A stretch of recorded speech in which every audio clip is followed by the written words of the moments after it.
Olá! Seja bem-vinda e bem-vindo ao Conselho dos Conselhos aqui no UOL.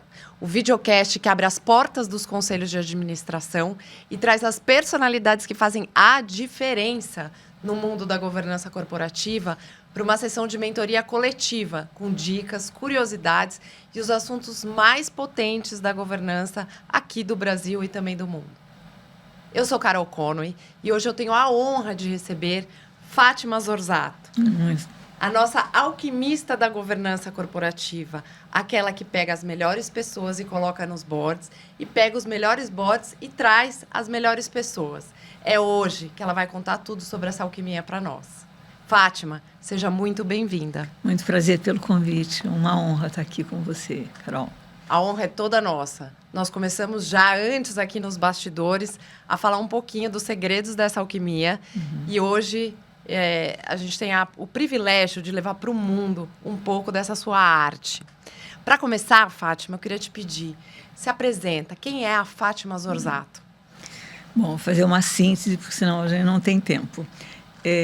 Eu gosto sempre porque eu acho que para caracterizar, sou do interior, vim para São Paulo para estudar, fiz psicologia, e eu tinha certeza que eu seria uma pessoa técnica na vida. Tinha certeza absoluta, porque eu sou o tipo de pessoa que sempre fiz tudo, trabalhos na escola e tal, mas eu sempre dava para alguém apresentar. Então, eu não era a do holofote, eu era a do bastidor, e eu achava que eu não era da liderança, que eu era a da técnica. E, com a minha surpresa, que vou só contar o comecinho, depois eu pulo, mas eu fui começar como estagiária de uma pessoa que era consultora, vinha um dia por semana, então ela vinha um dia por semana e eu 4 dias por semana era chefe, estagiária-chefe. Então já comecei a ter sustos aí, e eu diria que eu não saberia se não fosse isso, que eu acabei deslanchando para... Então, eu comecei no mundo corporativo, fiz uma carreira muito bacana, dei aula em paralelo para a universidade desde 23 anos, e um dia eu resolvi que estava tudo indo muito bem, mas eu resolvi que eu tinha muita vontade de um dia ser empreendedora, e eu vi que, ao invés de fazer o que eu pensava que era quando me aposentasse, achei que dava para fazer quando eu ainda tinha pouca idade e teria chance, se tudo desse errado, voltar e consertar. Então, eu era vice-presidente de uma empresa, enfim. Aí eu posso até falar da minha experiência em acompanhar conselho daí. Fiz uma empresa, primeiro como sócia, depois sozinha, vendi minha empresa para Russell Reynolds, fiquei lá 17 anos como country manager, mas não era country manager e consultora, né? Então eu toquei projeto durante todo o tempo. Mas no fim desses 17 anos começou a me bater duas vontades, a de empreender de novo, a de ter a voz e definição para onde que eu queria ir com a empresa. Me deu vontade de trabalhar só com empresas nacionais de dono.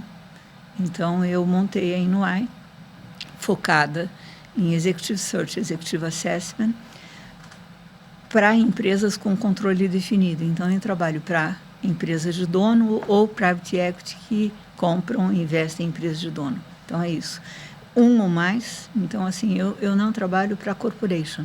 Eu trabalho para empresas nacionais e multinacionais brasileiras, de capital brasileiro. E fazendo, então, assim, seleção e assessment em C-level, então, CEO, todos os diretores, presidentes e conselho. E para o Private Equity eu faço muito avaliação pré-investimento, assessment pré-investimento. Então eu fiquei acho que uns 15 anos vendendo, tentando ver isso. Nunca ninguém quis. Quando eu comecei a Inuai, eu decidi que não ia nunca mais falar disso. E foi o primeiro e o segundo projeto. Então, tive a sorte de ter junto comigo, então, um pouco depois do início, já no segundo ano, no terceiro, a Letícia e a Renata, Letícia Pérez e Renata Vasconcelos, que nós trabalhamos juntas na empresa anterior. Então, tínhamos química, métodos de trabalho, já quando se trabalha junto é legal já ter testado. Então, hoje nós somos 3 sócias que montamos um negócio que fez 10 anos em março de 2015, um negócio com o objetivo de fazer executive search diferente. Então, o que a gente faz diferente? Porque isso que eu vou falar é meio óbvio, mas eu acho que o segredo está em você ver diferente o óbvio, né?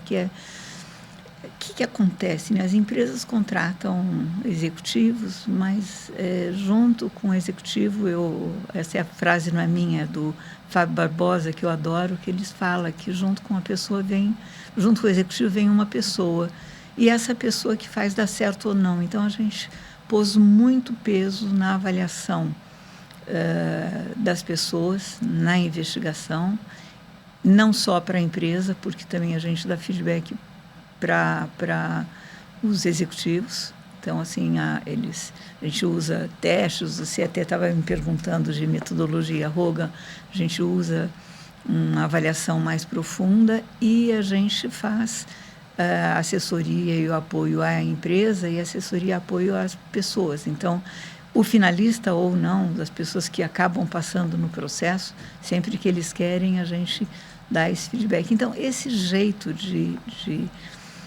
a gente fez como o give back de alguma coisa, e a gente não sabia que, ao fazer isso, você acaba ganhando uma coisa que é estreitar relacionamentos e tudo, né? Então, assim, fazendo curta uma história, eu tenho isso, e no paralelo tem uma série de coisas que a gente pode ir falando, mas que eu faço de atuação, assim, que é o que a vida me deu e o que eu posso dar de volta. Mas não é agora que eu estou mais velha, eu faço isso há 30 anos. Então, eu acho que intuitivamente eu tive vontade de entrar em algumas coisas de mentoria, nem sabendo muito bem que jeito que era isso no começo, e eu sou mentora da Endeavor há 25 anos, sou mentora do programa da EY, que é especificamente para empreendedorismo feminino. E quando você ajuda o empreendedor, a minha causa é como que eu ajudo o mundo a aumentar o número de empregos mesmo. Eu não, pessoalmente, Fátima, não consigo. Agora, ajudando empreendedores, eles aumentam o negócio e aumentam as demandas. Então, esse é o meu... Então, assim, no paralelo, esse é o meu lema. Quanta coisa nessa sua resposta, Fátima. Daria para a gente fazer um podcast, um videocast, só dessa sua primeira resposta, derivando desde futuro dos empregos, até a questão do Fábio Barbosa, que também já esteve aqui na última temporada. Deixo a dica. Eu vou ver. A questão dos privates. Eu vou começar nessa questão dos privates, porque isso ainda não é muito falado, mas é bastante importante. O que você está dizendo é que, a partir de um determinado momento, você começou a ser contratada para olhar pessoas antes de acontecer um investimento financeiro, é isso? Exatamente. Porque o que acontece, né? Vamos primeiro pôr uma ordem da casa. As pessoas que trabalham para Private Equity são brilhantes. Eu digo que se olho o que eles fizeram na vida, estudaram e tudo, eu não fiz MBA, eles têm MBA, têm uma vida rica. Todos, você olha, eles, assim, uma história muito rica, uma história rica de processo de avaliação, de investigação de negócio, mas o que acontece é que, apesar disso, tem um ponto que quando eles estão analisando o negócio, eles vão ficando com o bias de querer entrar, e que faz você não conseguir enxergar algumas coisas. Então, assim, o que dá certo? Então, você vê algumas teses boas que não rodam e teses médias que estouram a boca do balão de deslanchar.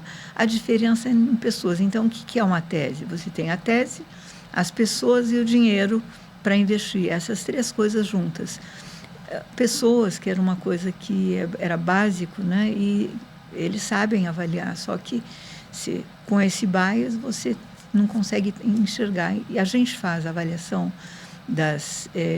do grupo, então geralmente é o founder ou o CEO, o C-level, e com dois outputs, né? O output das avaliações individuais e da avaliação enquanto grupo.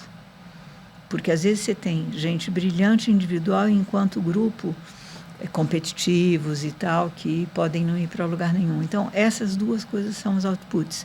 E eles também, o nosso compromisso, o nosso jeito de trabalhar a gente só faz se a empresa contratante, se o private equity deixar dar o feedback, né, se fizer parte do contrato. Então, geralmente a gente fala em todos os deals que a gente tem participado, eles fazem a avaliação, né, o que vocês gostaram, o que foi que trouxe o feedback disto, do efeito e do impacto que isso teve na vida deles, além do deal, né? Então, assim, faça ou não o deal, eles têm uma coisa que é o self-awareness, com uma ajuda técnica, né? De o que eles podem fazer para fazer melhor aquele negócio e próximos negócios. Vou começar do princípio, para a gente seguir uma ordem aqui, falando um pouco do início da jornada de conselhos. Cada vez mais se fala de conselhos, né? E no teu livro você traz uma coisa super interessante, que é quando você deve mudar de fase, por que você deve mudar de fase. Então, eu queria juntar tudo isso e te pedir para comentar um pouco dessa questão da mudança dos cargos de CEO, diretoria executiva para conselho. Conselho, quando eu me dei por gente, era uma coisa que era para poucos, era para pessoas que tinham já alcançado um nível de reputação e de representatividade, de impacto, que era quase perto de Deus, né? Então, e que geralmente eu estou falando do meu tempo de executiva, e geralmente eram poucas empresas abertas, poucas empresas tinham conselho, e os conselheiros era uma fase de Brasil muito ligada à influência política, influência de Brasília, como que você tem esse processo na economia. Então, assim, eram ex-ministros, eram, na verdade, pessoas com, eu diria que era 95% financeiro, financeiro e jurídico eram os temas que tinham 100% dos conselhos. Ponto. Era a mesma coisa que era para os CEOs, quase, que vinham dessa origem. Quando a gente começa... aí você teve a evolução que o IBGC está fazendo 30 anos, né, agora. Vai ter uma super solenidade. Eu era super... começo já no meu lado aqui, acompanhei esse início. E com a evolução de governança no mundo, no Brasil e no mundo, você vê esse tema vir para a pauta, você vê começar a usar, começar a ser obrigatório nas empresas, obrigatório já é nas empresas abertas, começar a ter isso nas empresas estatais, começar a ter em empresas de conselho consultivo. Essa expansão e o começo de utilização de novos perfis, isso spread, e todo mundo começou a levantar a mão eu quero também. O nível de interesse por estudar o que é, porque tem uma coisa que é o interesse por querer saber o que é, uma outra coisa é se preparar mesmo para o que é. Eu vejo essas duas coisas acontecendo. Agora, o que eu vejo? O conselho é uma coisa que ele tem uma demanda, não é uma cadeira operacional, não é uma cadeira tática. Então, ele requer pessoas que tenham uma experiência, que tenham alguma formação e que venham que tenham visão estratégica. E o que é visão estratégica? Capacidade de enxergar, é o tipo de raciocínio, o pensamento independente. É uma segurança para conseguir fundamentos para conseguir estar fazendo isso. Então, para estar se candidatando a isso, você tem que ter isso. Não é todo mundo que teve carreira boa que pode ser conselheiro. Agora, eu vejo uma coisa adicional, que eu vejo muito o interesse por... Então, assim, muita gente vem e fala, agora eu quero ser conselheiro. Eu quero ser conselheiro porque eu preciso complementar a minha renda. Eu ouço isso. Eu quero ser conselheiro porque eu tenho tempo livre. Eu quero ser conselheiro porque é bom a visibilidade. Então, eu acho que, assim, eu costumo falar que tem dois tipos de pessoas. Tem um jeito que você fala assim, é o taker. O taker é aquele que quer porque é bom para mim. E tem o giver, que é aquele que quer porque ele tem alguma coisa a acrescentar. Então, a primeira, pode parecer meio bobo, mas o primeiro crivo de avaliação, isso você sabe que não dá para eu falar que eu sou giver, se não for de verdade, na terceira esquina vai ser claro isso, vai ficar claro para outro. Mas a primeira coisa, e eu falo isso para as pessoas que eu converso, muitas vezes eu falo, olha, eu estou vendo você com um discurso assim, eu até entendo, mas ninguém vai querer, ou não é por isso que alguém vai estar querendo, primeiro. Segundo, a pergunta é assim, não é todo mundo que é bom para qualquer coisa. Então, a segunda pergunta, qual é o contexto? Não tem CEO bom para todas as empresas, não tem diretor de RH bom para todas as empresas, não tem conselheiro bom para todas as empresas. Então, qual é o contexto? O contexto é de manutenção, o contexto é de turnaround, o contexto é de crescimento, o contexto é de inovação, o contexto é de internacionalização. Qual é o contexto?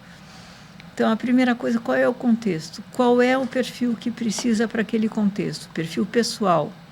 Qual é o repertório de experiência e repertório de conhecimento técnico? E qual é a característica? Então, assim, quando você está montando um conselho do zero, você está montando o grupo, você monta características combinadas. Né? Então, eu costumo falar quem morde, quem assopra. Por que isso? Como você faz uma dinâmica? Então, no conselho, o fundamental é como você pode combinar pessoas que se completam. Que se completam não é que só se dão bem e só... Não, que se completam, que se respeitem, que tenham experiências e ideias complementares e mesmo diversas, para você dar uma química positiva. Então, a palavra principal do conselho é dinâmica funcional, positiva ou negativa. Então, você tem conselhos que a empresa é linda, o negócio é lindo, você tem pessoas brilhantes, mas juntos eles, na verdade, não funcionam. É como o casal que briga, não é? Então, assim, você tem que ter... O conselho, na verdade, assim, ele é um órgão para complementar uma esfera de gestão e não para competir com a gestão.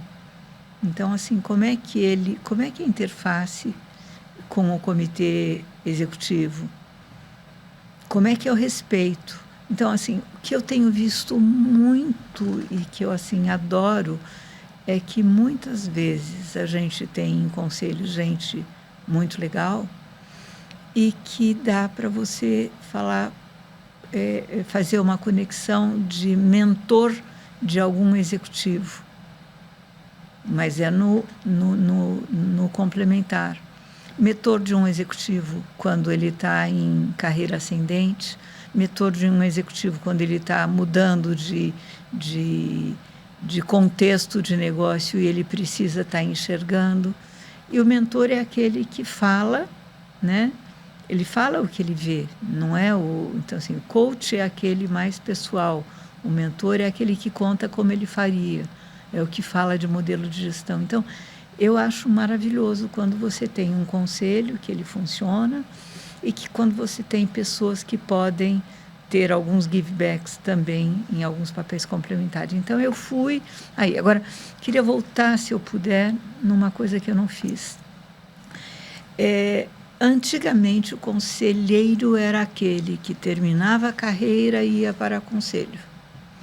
Eu não sei nem antigamente quanto tempo, se a gente faz, mas se eu estou falando assim, anos 90, até quase anos 90, você tinha essa realidade, né?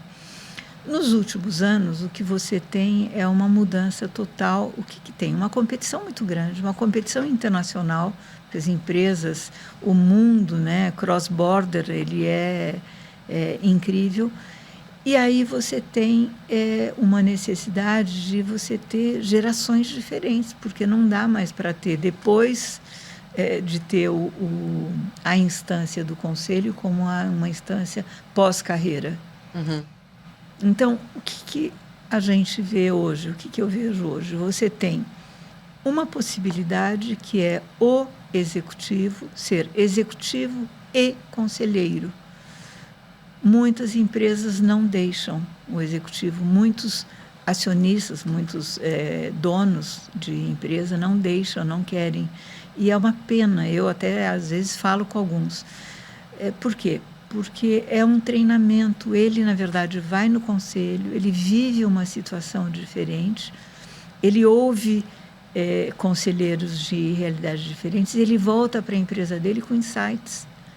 Uhum. Então, assim, então tem uma instância conselheiro e executivo. Tem uma outra que é pós-carreira. E as carreiras hoje, na verdade, assim, as pessoas hoje, diferente de antes, quando você fala 60, 65 tão velhos, 60, 65 dá para continuar como executivo ainda. Tem muitas empresas esticando esse período, porque precisam, porque a crise existe e eles têm domínio, ou como conselheiro. O terceiro ponto é pessoas que decidiram que querem fazer carreira em conselho. E aí você vê pessoas com pouca idade.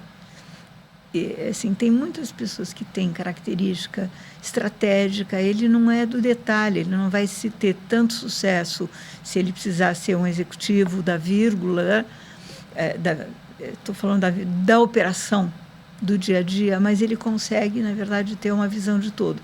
Algumas pessoas que trabalharam, por exemplo, tem quem trabalhou em risco, em banco, e aí foi para conselhos, quem trabalhou em business, chefe de algum business unit, enfim, N funções, e veio para um mundo de conselho. Então, eu vejo essas três modalidades, enquanto executivo, depois da carreira, e a carreira o momento onde eu quero mudar e quero ser só conselheiro ou conselheiro.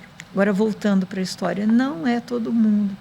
Agora, então, muitas vezes, assim, eu já fui considerada, Fátima, você está errada, porque você está falando... eu olho, às vezes, alguma pessoa muito técnica e que eu falo, putz, não vai dar certo, não vai ser brilhante, não vai... Eu vejo muita gente gasta muito dinheiro em curso, vê nas ideias do curso, que são cursos caros, que eu faço esse curso e depois o investimento vai se pagar porque eu vou ter isso para o resto da vida. Eu fico...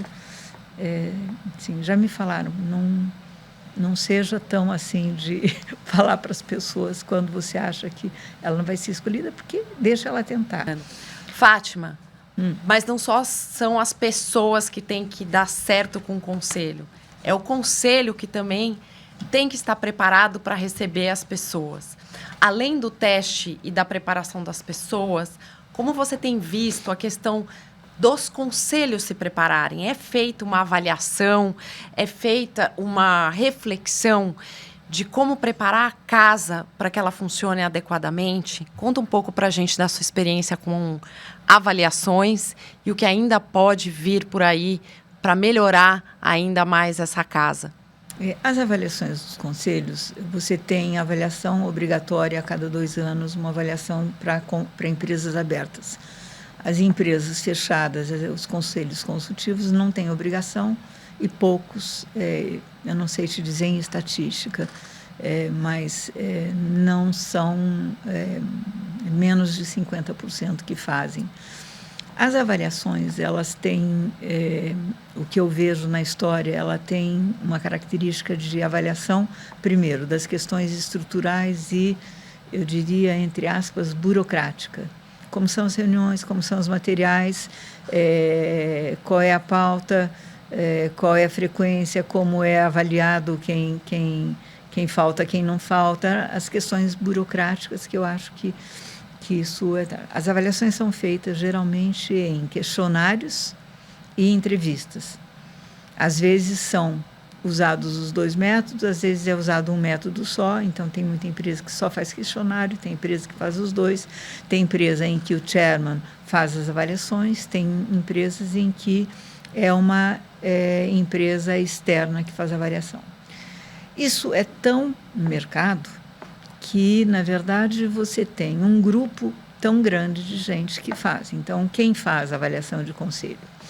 Empresas de auditoria, de consultoria, empresas de executive search, empresas de governança, empresas de consultoria estratégica. Então, assim, quando eu comecei a ver que todo mundo começou a entrar e fazer avaliação de conselho, eu falei, mas eu fiz uma pesquisa recente, não cheguei no resultado ainda, quer dizer, não consolidei resultado, mas eu fiz assim, entrevista com conselheiros, com muitos chairmans para perguntar como é que é, né? O que ele acha, que pergunta que era importante, qual foi a experiência.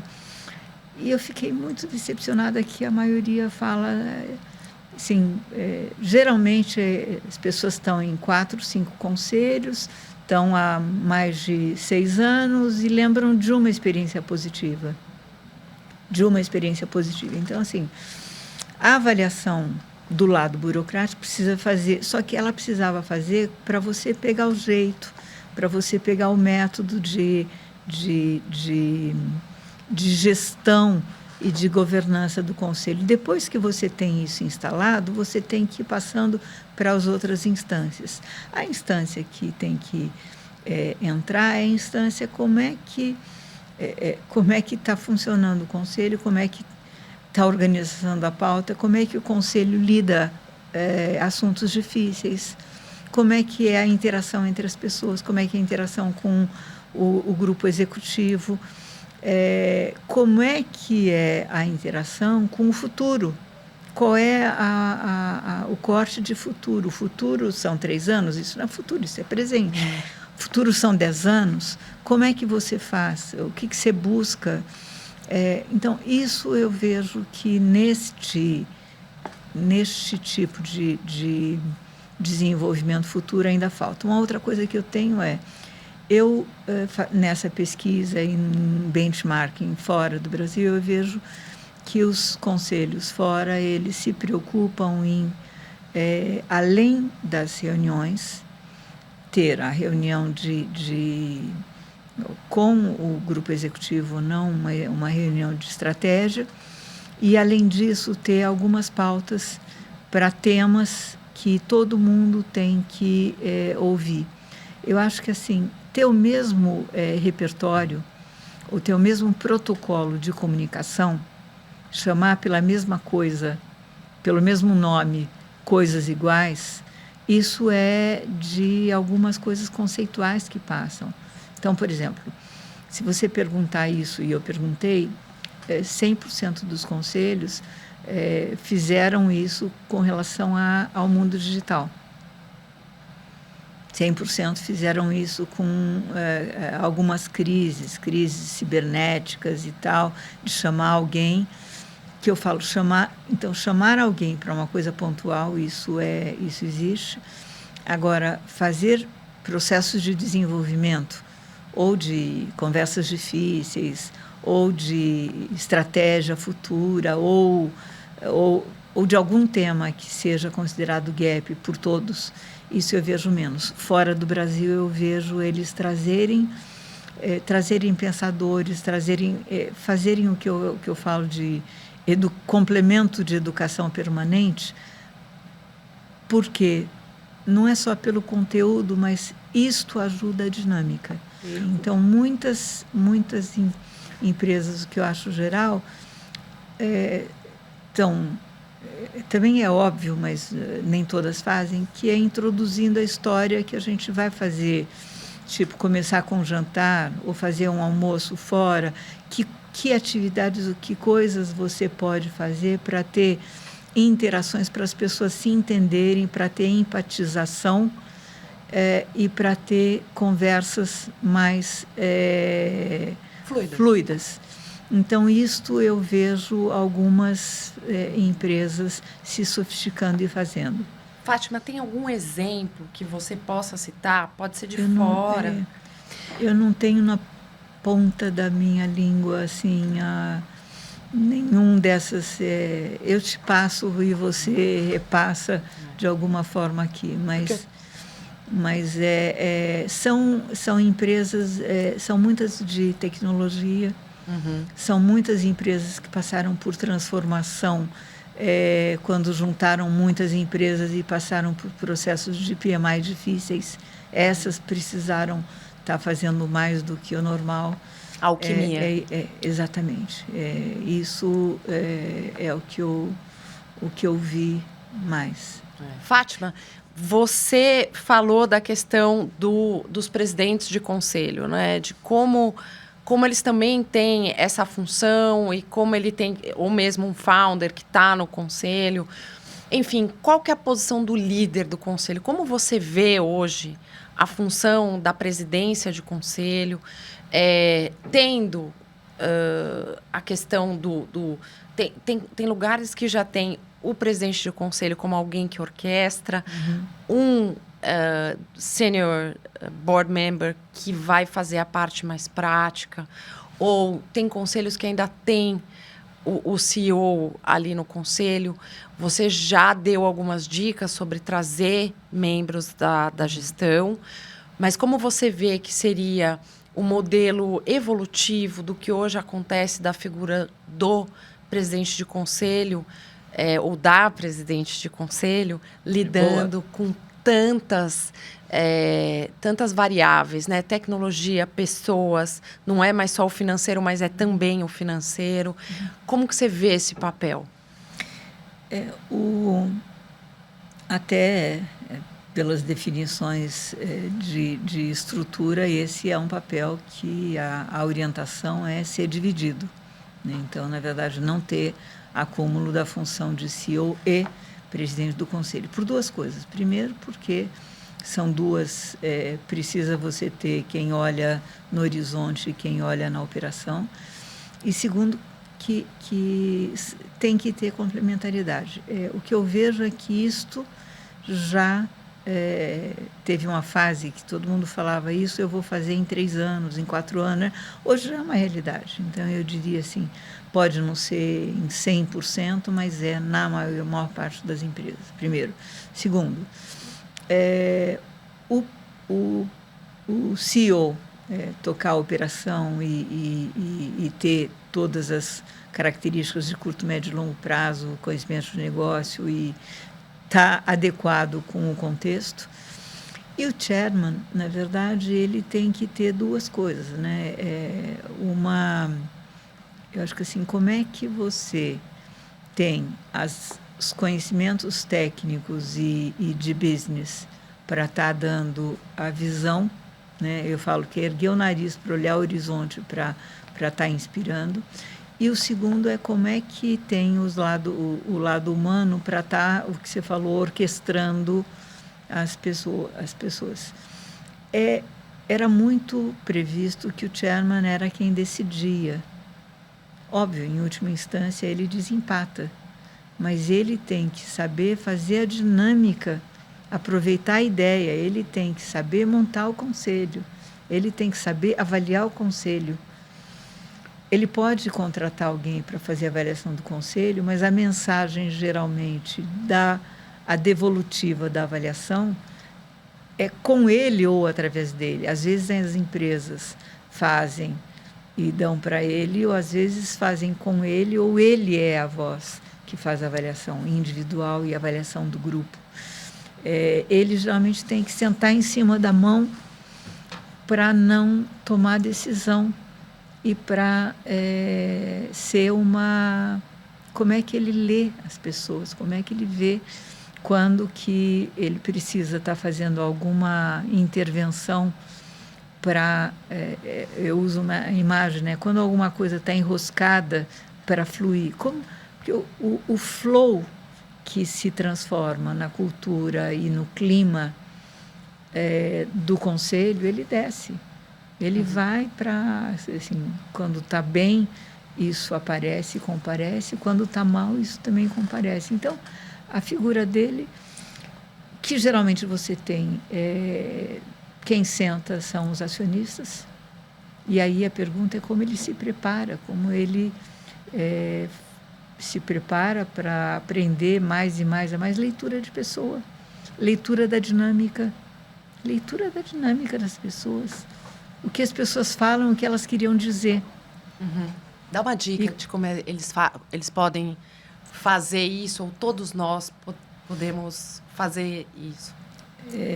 A dica é engraçada. Eu me lembrei de uma coisa que é a história, né, que fala que o marido pergunta para a mulher, né, eu estou bem, né, na roupa, e ele fala não, e o que ela está querendo é atenção. Ela não está querendo saber se está bem ou não, porque ela sabe, ela está querendo atenção, ela está querendo alguma coisa. Às vezes, na vida real, é isso também, né? O que você pergunta e o que você está querendo e como que você lê. Não é aquela pergunta que você tem que ler, é o que ele está me dizendo. Eu estou precisando dar um tempo com ele, eu estou precisando olhar algum sinal. Então,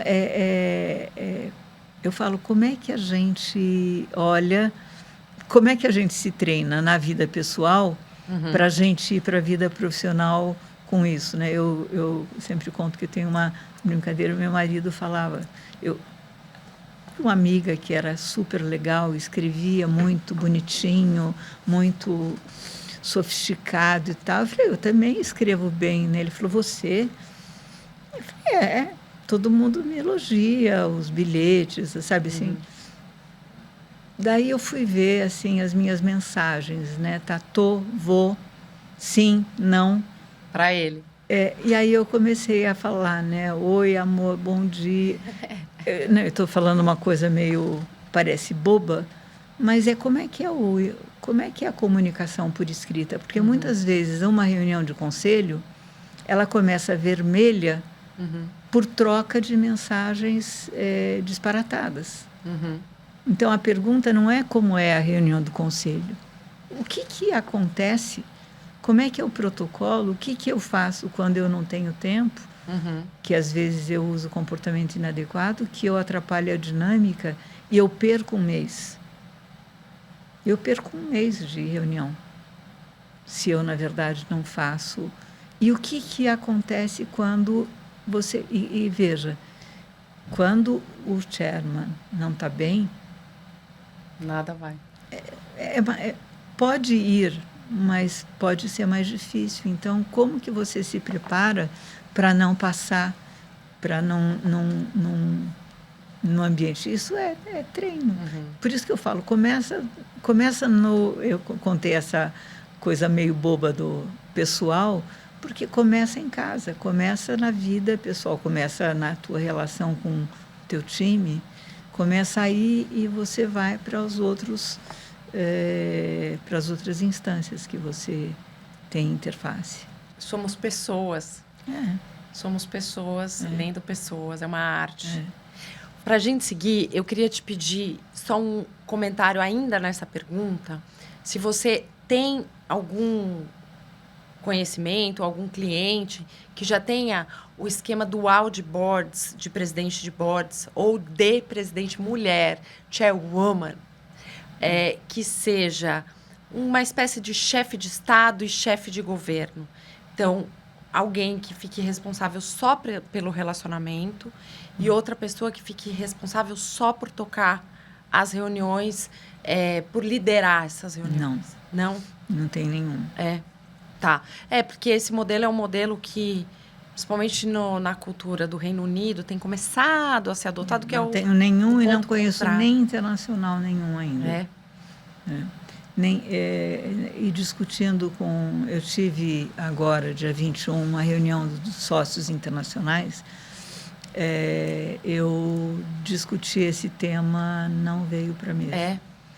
Eu vou até voltar com o pessoal do Reino Unido, que são super especialistas, mas não... Mas já está indo para a sua pauta, é um tema que já está começando. Como o interesse em identificar como estão os estudos, mas eu não... Os casos estão ainda distantes. É porque são tantos temas, e eu já vou entrando na próxima pergunta.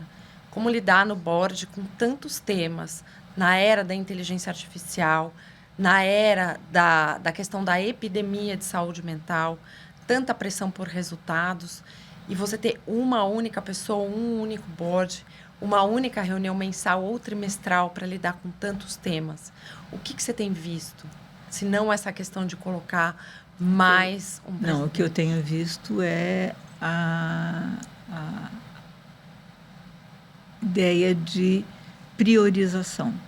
E priorização não é só fazer uma lista. Priorização é o que é causa, o que é consequência e o que tem impacto. Então, assim, o que eu tenho visto é a revisão, porque uma coisa você tem as pautas que são previstas no ano, com os assuntos, os temas subqualificados, e aí como que você faz para não fazer disso burocrático? Como que você faz para estar trabalhando... como você faz para não fazer só o que o playbook te diz? Como você faz para ter o que eu chamo de o biruta, o sensor, para ver o que está mudando fora, o que está mudando dentro? Então, assim, uma das coisas que eu vejo muito é a prática de alguns conselhos de incluir sempre, né, com o CEO ou sem o CEO, fora da pauta, a pauta aberta para falar, vamos conversar, vamos fazer uma rodada do que a gente está sentindo de governança, o que a gente está sentindo para a gente estar indo. Então, essa pauta aberta, mas estruturada, ou pelo menos guiada, liderada, é o que eu acho que é mais... vamos falar, não é moderno, mas que é muito adequado quando você tem alguém que se prepara. Porque não é uma pauta, vamos falar agora de coisa nenhuma, não. Vamos fazer uma avaliação, o que está faltando. Então, assim, eu vejo isso acontecendo em conselhos que você tem, ou em algum board member, ou no chairman, pessoas inspiradoras que se preocupam e trazem isso como... Eu falo que uma pílula adicional. É como se você estivesse tomando pílula de... como fala? Remédio de...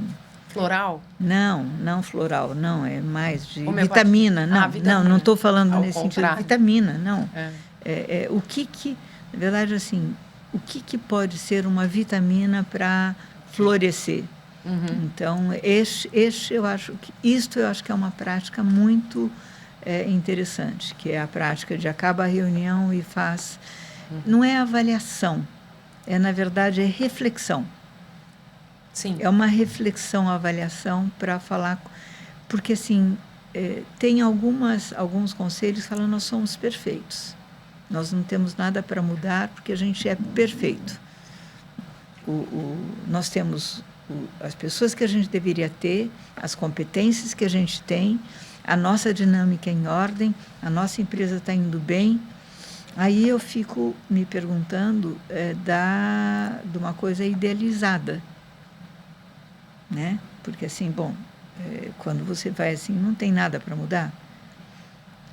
O que mais? Onde que pode ter alguém que eu possa estar olhando? E na dinâmica humana, eu acho que sempre você tem melhoria. Na ideia de, para mim, assim, o ponto disso é como é que eu posso ajudar mais a gestão, como é que eu posso usar melhor os comitês, porque, em geral, você tem os assuntos, os assuntos vão para os comitês e voltam já elaborados e tal para a decisão. Como é que é essa prática e como é que é essa dinâmica para ter uma coisa positiva? Uhum. O que você pode fazer? Que insights que você tem? Que palavra mágica? E aí, na verdade, quem faz a avaliação de conselho tem que ser muito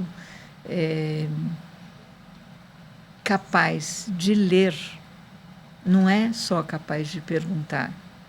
O chairman tem que ser capaz de perguntar e capaz de escutar, não de falar.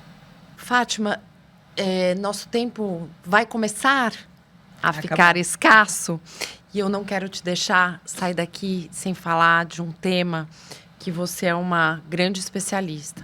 Sucessão, companhias fechadas. Como você tem visto? Tem algo mudando? Tem algo brotando? Falta alguma coisa ainda? Olha, como que a gente pode... A primeira coisa que tem, assim, é muito legal ver que o tema sucessão, ele subiu para o Conselho para ficar. E esse é um tema super, super importante e ele, na verdade, sempre, assim, na minha história, ele era um tema que ele vinha quando você tinha previsão de aposentadoria, risco de mercado, alguma coisa assim. Então, isso primeiro veio para ficar. Segundo, a sucessão, ela veio para ficar não só para o CEO. Na verdade, as empresas têm que fazer avaliação de posições estratégicas. Por exemplo, você fala assim, B3. O tema sucessão em TI é fundamental, porque você pergunta assim, é o risco da companhia estar na área de tecnologia. Você não pode... Este é um tema que tem que ir para... O conselho tem que estar acompanhando e eles têm que ter um plano. Mas não é ter um plano, porque eu vejo muito as companhias, às vezes, têm um plano de seleção, e aí, quando a coisa acontece, nem todo mundo que esteve envolvido concorda que o nome era aquele. Então, não pode. O que a gente tem, assim, tem uma coisa que é plano de sucessão, tem uma outra coisa, primo, que é plano de contingência, que é este que eu acho que é até mais tão relevante quanto o de sucessão, porque eu fiz uma pergunta para muitas empresas, muitas não tinham plano. Tem, assim, fulano senta interino tal, mas que plano de contingência? Como as empresas fazem isso? Que é isso que assegura estabilidade, processamento e tal. Uma outra coisa que tem é que as empresas têm, embora meu negócio seja executive search, seja buscar os executivos tal, que a gente vê mais e mais e mais as empresas se preocupando em ver se tem programas e possibilidades de ter a sucessão interna. Então, os conselhos usando muito mais tempo para estar contribuindo. Não é ser instância de controle, é ser instância de contribuição, de ideia, de discussão, de confirmação. Tem uma outra coisa que é ser instância onde faz um convite para ter shadow com as potenciais pessoas para modelar comportamento de potenciais sucessores futuros. E porque é isso, não dá para um dia você mudar de cadeira, ter que descobrir tudo. Então, assim, a tendência que as empresas têm é como que eu faço para conseguir ter essas sucessões previstas internamente E aí as empresas de executive search trabalham muito em assessment, em processo de assessment, nessa avaliação que eu falei, na avaliação de como que eu aumento para as pessoas envolvidas, como eu acelero o desenvolvimento, como que eu... porque as pessoas, você tem pessoas com potencial mais ou menos, com características, com conhecimentos mais ou menos. Conhecimento é fácil de você adquirir. Você tem lá uma curadoria de repertório, faz lá a lista.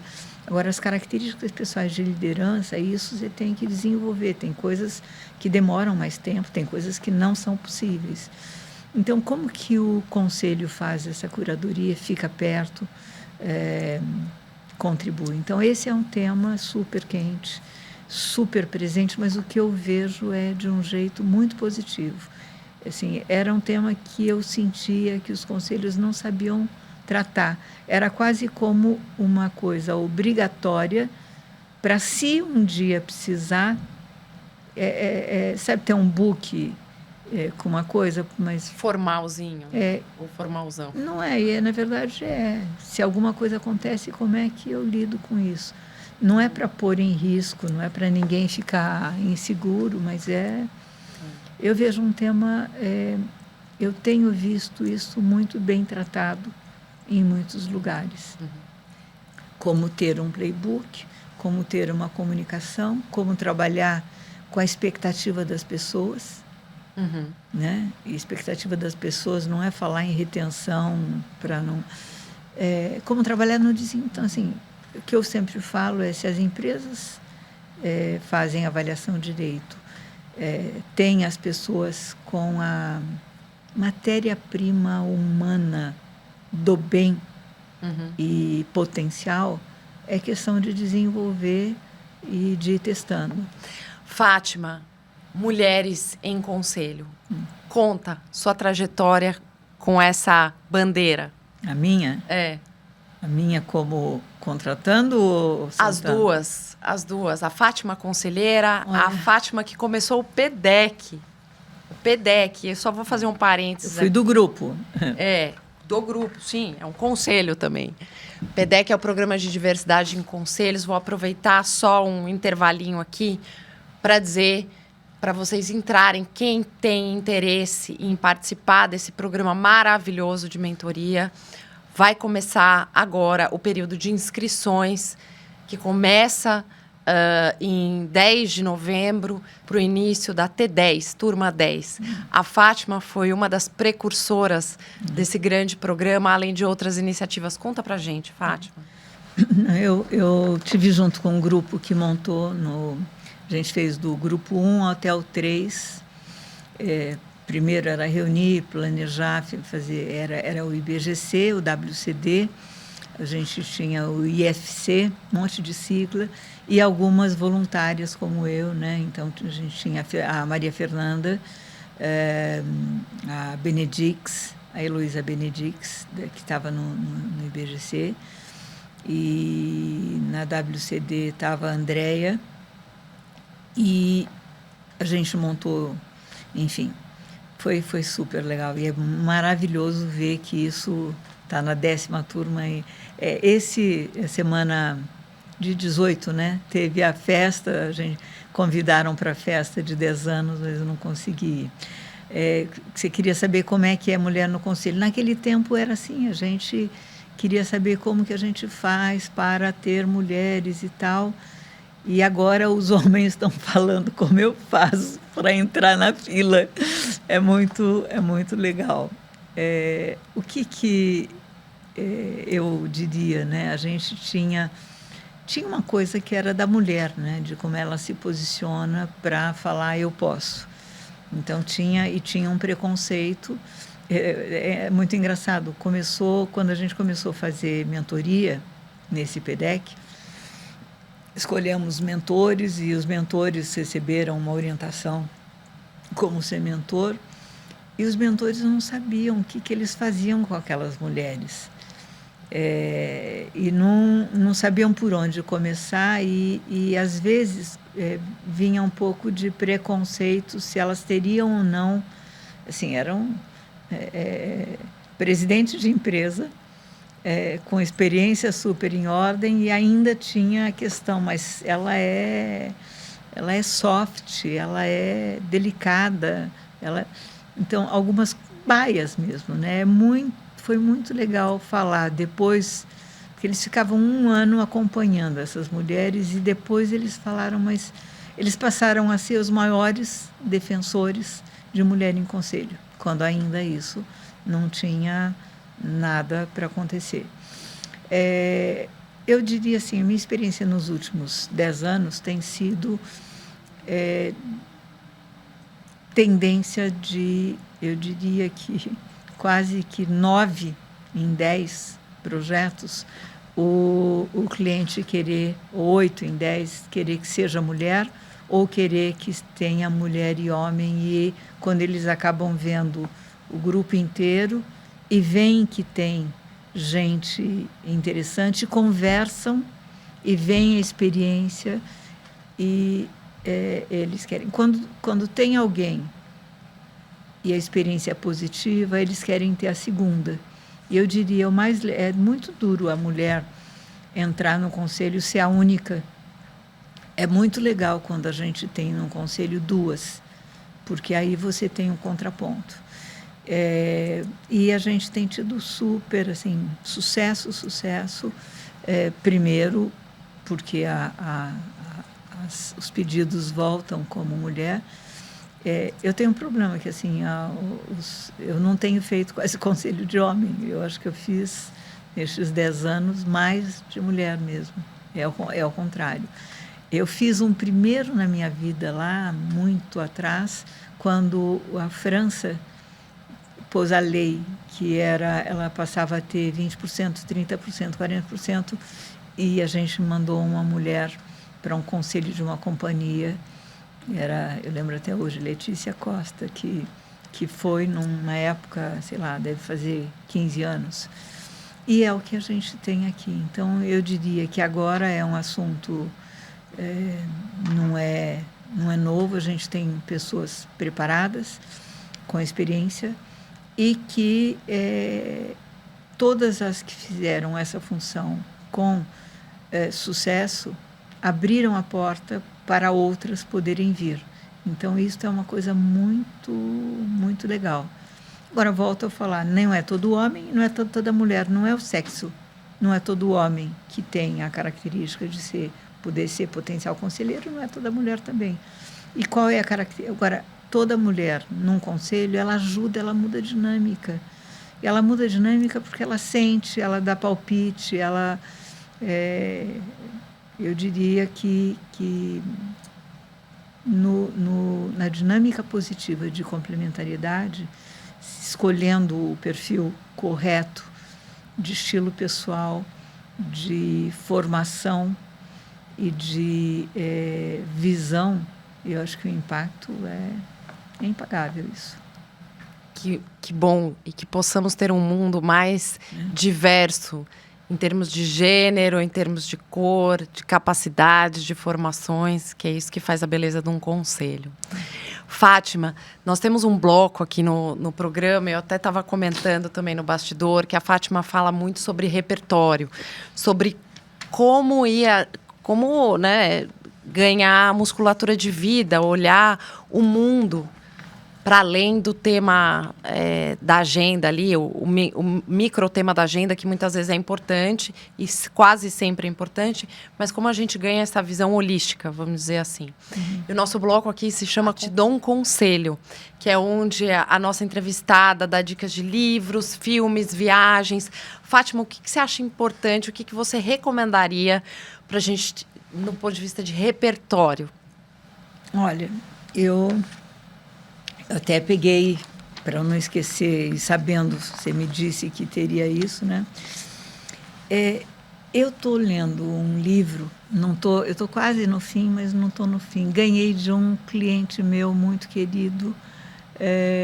Eu estou, assim, apaixonada, chama $1 Trillion, que é coach. Que ele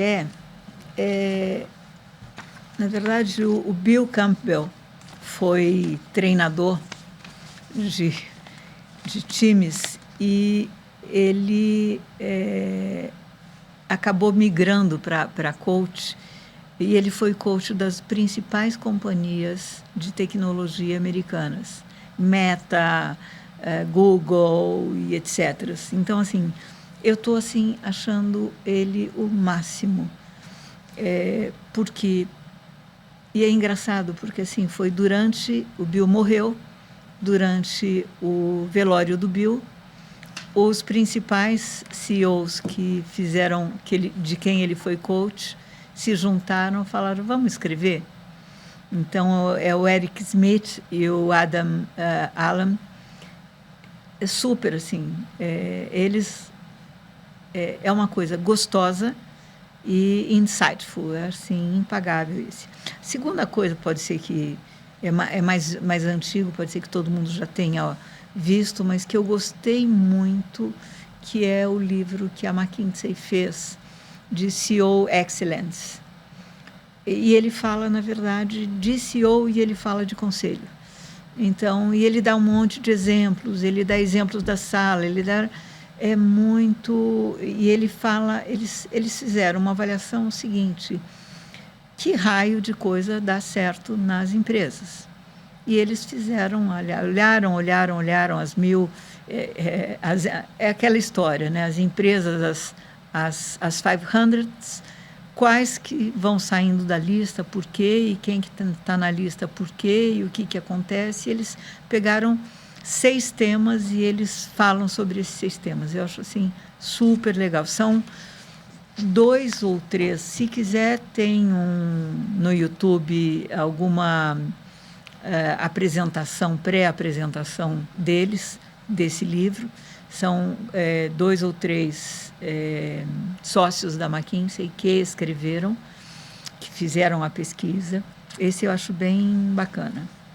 Uma outra coisa que não tem nada a ver, que esse eu não li ainda, eu comecei só, mas que chama 4,000 Weeks. Na verdade, é do Oliver Burkeman. Ele é um jornalista e é engraçado. Ele fez uma pergunta para algum... 4,000 Weeks é a média de tempo de vida. De vida da nossa vida. Da nossa vida. Então, ele fez uma pergunta para amigos dele, que não eram muito matemáticos, né? Quantas semanas a gente tem de vida? Assim, se fizesse para mim, eu ia chutar ruim também. Que falaram assim, 150 mil. 150 mil é o tanto que tem da eternidade, da humanidade, de vida da humanidade.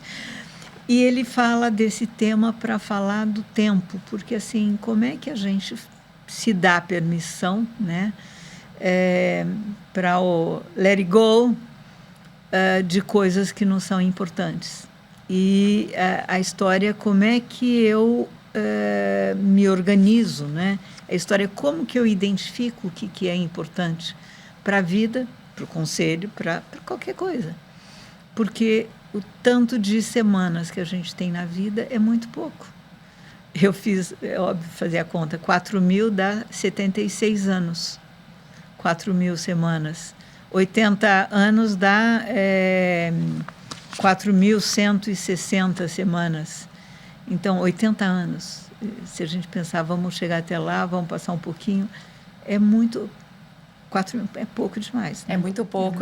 Você já sabia disso? Eu já sabia e tomei o mesmo susto quando eu soube.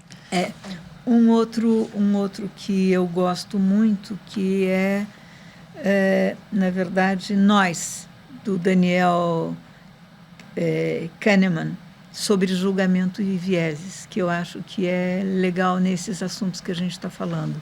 E filme, que você falou, não sei se eu sou muito esperta. Eu tentei achar um filme que fala de mediação, que é um filme, mas eu não lembrei o nome, que é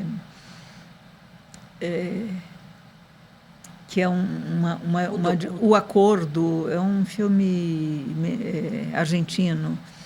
Também, se eu lembrar, O Discurso do Rei, que eu acho que é memorável. para falar de liderança vulnerável e coragem, que eu acho que é interessante a gente rever e chegar perto disso, né? Os 12 Homens e uma Sentença, que eu acho que também está dentro desse tema.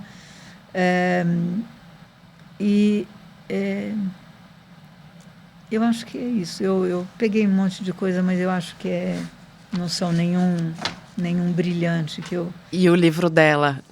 Fátima tem um livro, O que Faz a Diferença. Eu li, recomendo. Obrigada. Como Morro de vergonha. Mas tem que falar, porque, inclusive, estava comentando a quantidade de citações. E quero terminar aqui, já indo para o final. Ele tá perto de esgotar.